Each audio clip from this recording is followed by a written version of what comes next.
Bonjour et bienvenue une nouvelle fois sur l'espace dédié au site mécaniqueuniverselle.net, le site qui s'efforce de démontrer que l'humanité dans son ensemble évolue vers son ultime perfection. Cette perfection, c'est la paix universelle, un système universel, total. Donc, la fraternité, la fin des frontières, la fin de l'homme loup pour l'homme. Donc, chaque être humain deviendra inoffensif et pour lui-même, et pour ses congénères, et pour la planète, et pour les autres espèces. Donc, voilà, un monde de sages, entre guillemets. Voilà. Donc, on va vers cet état. Alors, ça inclut d'autres choses. Hein. On va vers l'extase facile, le nirvana, etc. Cette perfection englobe beaucoup d'autres choses, bien entendu. Voilà ce que j'ai trouvé sur le web. On s'en fiche de ça, je t'en prie. Comment on fait pour arrêter ça, là? Bon, bref. Voilà.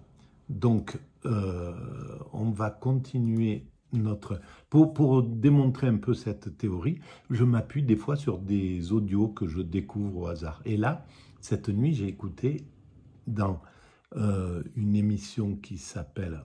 Eh ben voilà... Le long voyage initiatique de Cristobal. C'est sur Christophe Colomb, dans une série qui s'appelle Christophe Colomb, l'envers du décor. Et donc, je lance la vidéo, je la découvre aussi un peu en même temps que vous, parce que je l'ai écoutée dans la nuit, donc d'une oreille discrète. Mais je pense que c'est intéressant pour pouvoir confronter un peu l'histoire de cette époque à la nôtre et en même temps comprendre où nous allons. Parce que le but, c'est d'expliquer que l'humanité, sans le savoir, travaille à aller vers cette perfection. On ne s'en rend pas compte, on ne le sait pas, mais on travaille tous pour ce perfectionnement indépassable qui marquera la fin de cette évolution.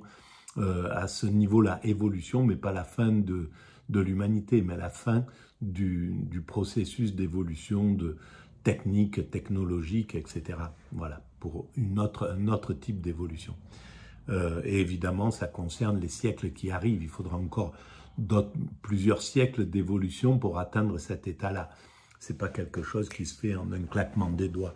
C'est une évolution lente et progressive. Je lance l'audio, donc sur Christophe Colomb.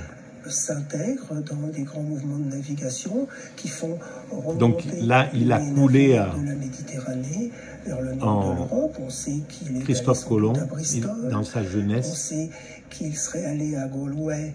Il a collé au large du Portugal. Il y a un indice. Et vécu au Portugal 15 ans. Il aurait été jusqu'en Islande, peut-être certains littoraux de la Scandinavie. Et puis, bon, la circumnavigation. C'est très important, ça. Il a navigué très tôt, donc il a monté toute une expérience pour devenir Christophe Colomb. Ce Christophe Colomb, pour devenir cet homme, c'est valable pour tous les hommes, hein, pour tout être humain, pour mon voisin, comme pour Napoléon, comme pour ma voisine du bas, comme pour... Eiffel, voilà, c'est tout un processus qui va faire que, à un certain moment, on maîtrise son art, on a tous les moyens pour pouvoir faire ce pourquoi on est fait en réalité, ce pourquoi on a été destiné au fond. Et voilà. Et donc là, ben il a vraisemblablement voyagé donc sur la Méditerranée, mais au-delà, vers l'Angleterre, etc. Et là, il a entendu parler de pêcheurs peut-être. Il me semble que j'ai entendu ça dans cette vidéo ou dans une autre, de pêcheurs qui partaient après Terre-Neuve, enfin et qui avaient vu qu'il y avait d'autres terres, quoi, qu'il y avait quelque chose de l'autre côté. Et ça, c'est tout ce qui va de la péninsule ibérique, surtout. lancer. On sait aussi qu'il est possible qu'il soit descendu dans une de ces expéditions portugaises jusqu'à la côte, au littoral de Guinée, là où il y avait de l'or, où les Portugais allaient chercher de l'or. Donc, il apprend la mer, il apprend à connaître les vents, la circulation, et aussi à affronter les éléments. C'est ça. Donc, il s'aguerrit avec les éléments. C'est un marin, mais formé sur le tas comme tous les marins de l'époque. Les Portugais faisaient des efforts constants pour essayer de trouver un chemin vers les Indes en descendant le long des côtes africaines. Et c'est d'ailleurs en 1482 que Christophe Colomb va participer à l'un de ses voyages en se rendant à Saint-Georges-de-la-Mina, qui vient d'être fondé, un fortin, si vous voulez, sur la côte africaine, qui permettait d'une part d'avoir un relais pour les navires portugais et d'autre part de pouvoir exporter un peu d'or et des esclaves. C'est là que commençait en quelque sorte la traite des esclaves à la fin du XVe siècle. Dont l'Occident devra se justifier, devra s'excuser. Ça commence. Il résiste pour les dominants occidentaux résistent pour pas en repousser l'échéance, mais c'est inévitable. Au-delà de ses relations avec les marchands italiens, il va se lier d'amitié avec le prince du Portugal, Jean II. Colomb va l'accompagner dans ses sorties et ses aventures nocturnes, où le prince se rend de façon anonyme. Comme Colomb est un homme plutôt fort physiquement, il va lui servir de garde du corps. C'est curieux ça. Un des lieux où ils vont fréquemment est le couvent dos Santos. Jean II est amoureux de l'abbesse du couvent, avec laquelle il a eu un enfant illégitime. Et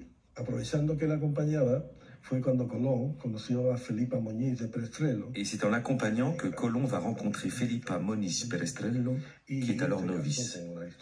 Et il va se marier avec Felipa, qui est une aristocrate et la fille d'un gouverneur d'une île de Madère.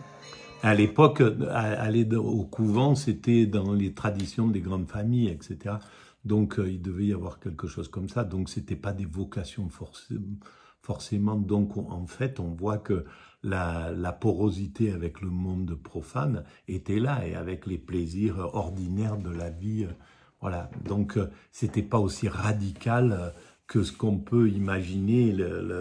Le système religieux n'était pas aussi radical que ça. David Cruz. Le père de Felipa Moniz, Bartolomeu Perestrello, était le capitaine donateur de l'île de Porto Santo, dans l'archipel de Madère. Grâce à lui, Christophe Colomb a pu parler avec des marins portugais qui avaient voyagé sur l'océan Atlantique. Voilà. Selon certains témoignages, nous savons qu'il a pu acquérir là-bas des connaissances en matière de géographie et de navigation, et disposer également de documents que lui aurait fournis son beau-père. Le fait qu'il vive un temps sur cette île, qui est un lieu d'expansion important de la couronne portugaise en Atlantique, va lui permettre d'obtenir de très nombreuses informations. C'est incroyable. Là, on voit tout le cheminement qui fait Colomb, qui a su accumuler et valoriser tous les renseignements qu'il a reçus pour élaborer son projet.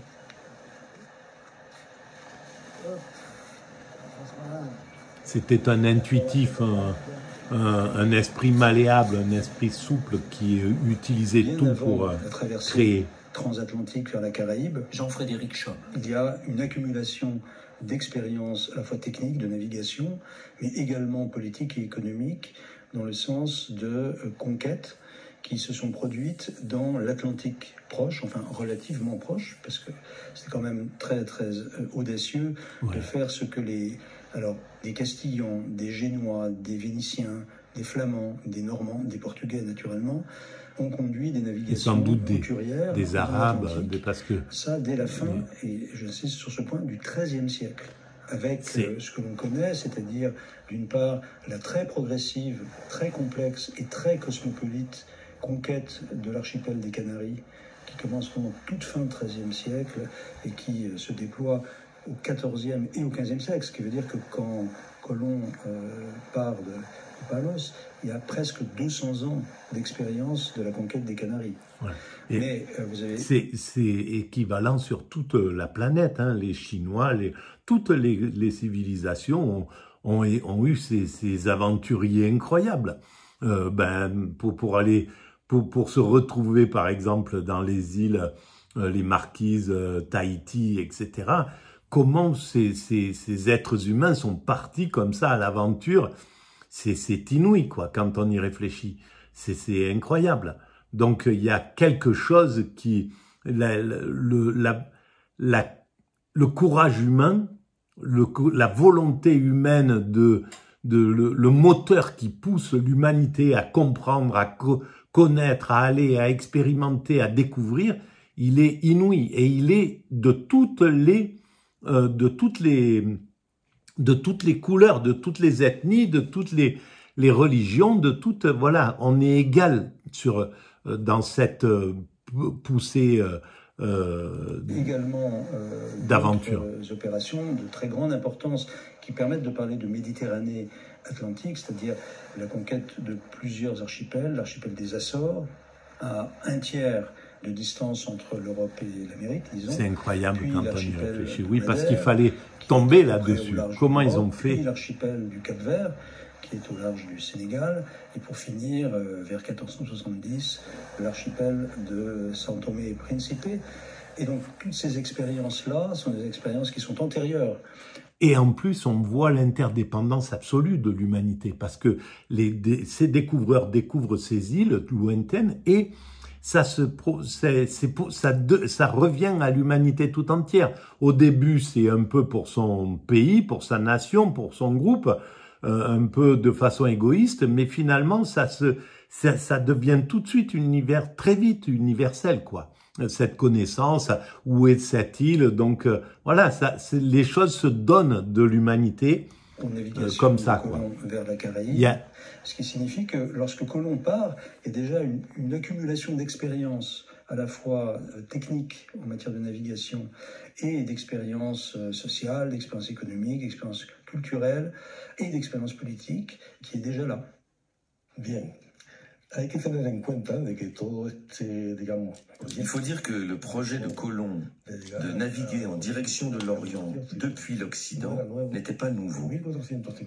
En 1452, le Portugal avait envoyé un bateau pour traverser l'Atlantique sous les ordres du capitaine Diego de Teive et qui était piloté par un habitant de Palos, un certain Pedro Vasquez de la Frontera. Christophe Colomb a eu connaissance de ce voyage, qui a échoué dans la mer des Sargasses. L'équipage a eu peur et ils ont fait demi-tour à la hauteur de l'Irlande. D'accord. Cette histoire est intéressante parce qu'elle va permettre à Colomb d'élaborer la route de son trajet retour. C'est incroyable. C'est bien un travail. L'interdépendance humaine est une pure merveille, quoi. Et elle est encore là, cette interdépendance. Ce qui se crée n'importe où, ici, en Afrique, en Asie, ça revient au pôle commun de l'humanité. Un espace lointain, il recueille, au gré des escales qu'il fait, des témoignages disant qu'on a découvert des madriers taillés qui visiblement venaient de l'Ouest, qu'en Irlande, deux hommes ayant un type physique inconnu, leurs cadavres ont été trouvés, amenés par les vents d'Ouest, toujours encore. Il y a des choses qui venaient d'Amérique. Pas aux barques de l'Occident, également échouées, des marins qui reviennent ayant dit qu'ils ont vu au loin, déportés par des courants, des îles, entre guillemets, qui n'étaient pas cartographiés jusqu'à présent et qui se sont éloignés d'eux au fur et à mesure qu'elles pensaient les rattraper. Donc il y a une sorte de rumeur collectée qui peut relever d'illusions d'optique, mais aussi d'une sorte de captation par des marins de moments d'angoisse au cours desquels ils voient au-delà de la mer des terres. Il y a pas, oui, ils les ont vus très certainement. Il n'y a pas que de l'angoisse. Il y a véritablement des marins qui se sont retrouvés pas loin de ces endroits et qui ont rebroussé chemin parce que ils savaient pas ce qui se passait. Voilà. Mais il y avait plein d'indices, quoi. C'est comme quoi tout était prévu pour que ça se passe. Et ça, c'est les grands mystères de notre évolution. Tout arrive à point nommé quand ça doit arriver. La pénicilline, c'est ce que j'écris sur la mécanique universelle comme exemple. La pénicilline, tous les ingrédients pour faire de la pénicilline existaient avant Fleming, avant que quelqu'un en fasse quelque chose. Mais il y avait la moisissure, etc., etc. Tout ça, c'était déjà présent sur la planète depuis très longtemps. Mais il a fallu que, à un certain moment, tout converge pour que Fleming, je crois que c'est Fleming qui a découvert la pénicilline, et qu'il en fasse quelque chose qui voit que ça enlève des microbes, etc. Ça fait voilà.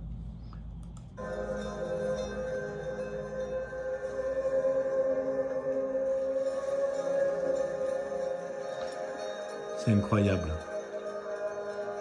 Donc il avait ses écoutilles toutes ouvertes, ce Christophe Colomb, et son rêve c'était de faire ça. On a entendu parler. Christian Gracalo. Surtout qu'il a été probablement jusqu'en Irlande, dans des voyages commerciaux du début de sa vie. Donc il a pu rencontrer certainement des Scandinaves. C'est un des témoignages qu'il a pu essayer d'avancer, autre que cartographique. C'était l'idée que les pêcheurs de morues, qui était dans l'hypercuriosité, le célèbre banc de Terre-Neuve, avait touché des terres pour fumer la morue, pour faire de l'eau. Donc on avait des témoignages oraux, puisque ça se pratiquait toujours. Ça avait commencé sans doute au début du XVe. Effectivement, vous aviez cette chose qui était encourageante pour Colomb. C'est ainsi qu'il y a une sorte de pressentiment peut-être qu'il capte que par l'ouest, on peut atteindre une terre qui pour lui pourrait être Cipango et la Chine. Les Portugais se sont engagés depuis le début du XVe siècle, au moins, sur une route vers l'Asie. Jean-Marie Le Gall. La route avec la Chine a été progressivement occupée par les Turcs, les Ottomans, qui ne cessent de progresser, qui vont d'ailleurs attaquer un certain nombre de comptoirs que Gênes, par exemple, avait sur les bords de la mer Noire, et qui étaient des étapes pour cette route de la soie, en quelque sorte. Alors voilà, donc là, on va arrêter à ce niveau-là. Donc on voit que ça n'a pas changé. La lutte entre les communautés, entre les groupes, entre les nations, etc., mais entre les grands groupes de l'humanité existaient, et elles sont là, ces luttes, principalement pour la vénalité, pour le commerce, voilà, c'est quelque chose qui est lié à ça. Et là, on le voit aujourd'hui, c'est la lutte qui se profile devant nous, après celle de l'URSS contre les États-Unis, le capitalisme contre le communisme. Le capitalisme a vaincu le communisme, voilà, ça s'est transformé d'une autre manière. Aujourd'hui, c'est la lutte, c'est entre les BRICS et l'Occident. Et on voit à quel point, là, ça galope pour aller prendre des pôles en Afrique, etc., etc. Sauf que maintenant, cette mécanique, elle est au grand jour. On la voit, on la comprend, et on ne veut plus accepter ça. On veut plus. Le monde ne veut plus être, l'Afrique ne veut plus être juste un gâteau que se partagent des dominants. au contraire, elle veut qu'on restaure son image, qu'on restaure sa vie et son honneur, et etc. Et chose qui va véritablement s'imposer dans les décennies qui arrivent là. Même les anti-wokismes, ils peuvent faire ce qu'ils veulent, mais ça, ils n'arriveront pas à neutraliser cette demande des pays qui ont été maltraités d'être restaurés dans leur honneur et de façon pécuniaire vraisemblablement aussi. Donc c'est clair, mais on voit que là, voilà, il y a cette course là actuellement pour aller prendre de pieds dans des pays, etc., etc. Et c'est hyper géostratégique, c'est inouï, mais c'est hyper mortifère, parce que c'est ce que j'ai écrit tout à l'heure sur un TikTok, qu'en réalité, c'était quelqu'un qui défendait la lutte pour l'égalité des femmes, pour comment ça s'appelle, bon bref, la lutte des femmes, hein, pour imposer l'égalité, puis qu'on arrête de les maltraiter. Et en fait, elle prenait l'exemple des talibans, et etc., etc.